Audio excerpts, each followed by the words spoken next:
అనేది అది అసలు ఎక్కడన్నా ఉందా? ఇది దాని అసలు ఎక్కడన్నా ఉందంటే ఓకే, ఒకవేళ కోర్టు తప్పుబట్టి లేదు మీ దర్యాప్తు రాంగ్ డైరెక్షన్లో వెళ్ళింది, ఈ యాంగిల్స్ మీరు టచ్ చేయలేదు, మీరు రీఇన్వెస్టిగేట్ చేయండి, ఇట్లాంటివి ఏమైనా జరిగితే జరుగుతాయేమో నాకు తెలియదు. కానీ ఈ చెప్పడం యొక్క ఉద్దేశాన్ని మనం ఎలా అర్థం చేసుకోవాలి?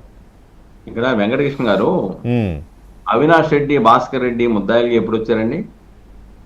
సుప్రీంకోర్టు ఇన్వాల్వ్ అయిపోయి అవును విచారణాధికారులను మార్చండి లేకపోతే మేము చర్య తీసుకోవాల్సి వస్తుందని హెచ్చరిక చేసిన తర్వాత కదా అప్పుడు వీళ్ళు వచ్చారు. అధికారులు మార్చి అప్పుడు వీళ్ళు వచ్చారు కదా. అవును, సుప్రీంకోర్టు ఫలానా వాళ్ళ మీద విచారణ జరగమని చెప్పలేదు కదా అప్పుడు.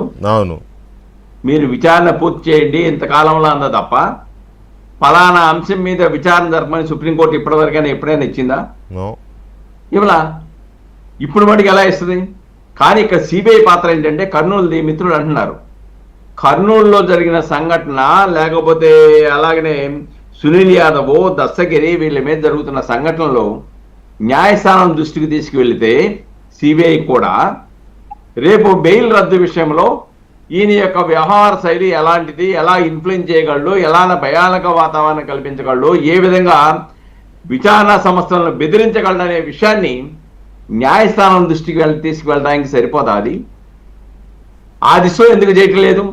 అవినాష్ రెడ్డి యొక్క వ్యవహార శైలిని తీసుకెళ్తే రేపు బెయిల్ రద్దు పిటిషన్లో ఇది సహకరించదా కొంతవరకు? కాబట్టి ఇక్కడ ఏదో మా చేతులు దులిపేసుకున్నాము విచారణ పూర్తి అయిపోయిందంటే విచారణ 40 కోట్ల రూపాయల సంగతి ఏంటి? ఆ సఫారీ ఏంటి? దస్తగిరి ఇచ్చాడు ₹1 కోటి, ఏమైంది? నువ్వు రికవరీ చేసావు కదా 40 లక్షల రూపాయలు, దాని మీద ఏమి విచారణ జరిపావు? మొన్నటి వరకు మాకు ప్రభుత్వం సహకరించలేదన్నావా? ఈ 14 నెలల కాలంలో ప్రభుత్వం సహకరిస్తుంటే ముందుకు అడిగేయలేదా? ఈ రోజు కోర్టుకి వెళ్ళిపోయి మీ విచారణ పూర్తి అయిపోయింది న్యాయస్థానం చెప్తే వింటామంటారా? న్యాయస్థానం భారతదేశ చరిత్రలో ఎప్పుడైనా ఫలానా అంశం మీద విచారణ జరపమని చెప్పిందా? ఒకటి చెప్పమనండి. కాబట్టి ఇక్కడ ఒక కుట్రపూరిత ఆలోచన అయితే గఫూర్ గారు చెప్పినట్టు జరుగుతోంది. ఇలా గనక చేస్తే డెఫినెట్గా బెనిఫిట్ ఆఫ్ డౌట్ ముద్దాయిలకి వెళ్ళే ప్రమాదం లేకపోలేదు. కాబట్టి బెనిఫిట్ ఆఫ్ డౌట్ ముద్దాయిలకి వెళ్ళిపోతే రాజకీయ హత్యలను ఈ విధంగా ప్రోత్సహించే పరిస్థితి ఉత్పన్నమైతే ప్రజాస్వామిక వ్యవస్థ మనుగడ సాగించడం సాధ్యం కాదు.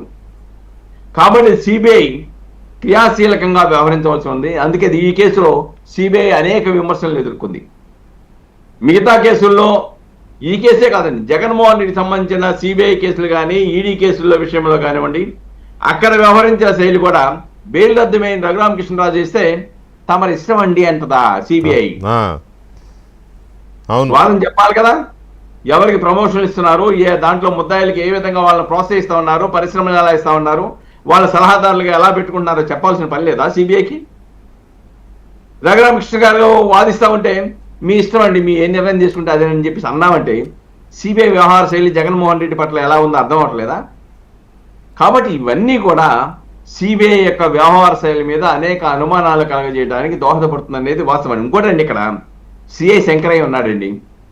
సిఐ శంకరయ్య ఆయన కళ్ళ ముందే తుడిసేశారు, రక్తాలు కడిగేశారు, కుట్లు కట్లేశారు. కుట్లు కట్లేసిన వాళ్ళని ఎవరినైనా దీంట్లో ముద్దాయిలుగా పెట్టారా? వాళ్ళు విచారించారా? శంకరయ్యకి తర్వాత మేజిస్ట్రేట్ ముందు 164 స్టేట్మెంట్ చెప్తానని చెప్పేసి వాంగ్మూలం చెప్తామని చెప్తే తర్వాత ఆ ప్రభుత్వం, ఆనాటి ప్రభుత్వం వాళ్ళని బెదిరిస్తే ఆయన ఏం చెప్పాడు, నేను మేజిస్ట్రేట్ ముందు వాంగ్మూలం చెప్పను అంటే ఆయనకి సస్పెన్షన్లో ఉన్న వ్యక్తికి డిఎస్పీగా ప్రమోషన్ ఇచ్చి పోస్టింగ్ ఇవ్వలేదా? ఇవన్నీ విచారణలో భాగం కదా, సాక్షులను ప్రభావితం చేయడంలో భాగం కదా.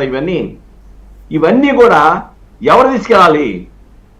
న్యాయస్థానం దృష్టికి, విచారణ సంస్థలు తీసుకెళ్ళాలి, అంతే తప్ప బాధితులు తీసుకెళ్తారా?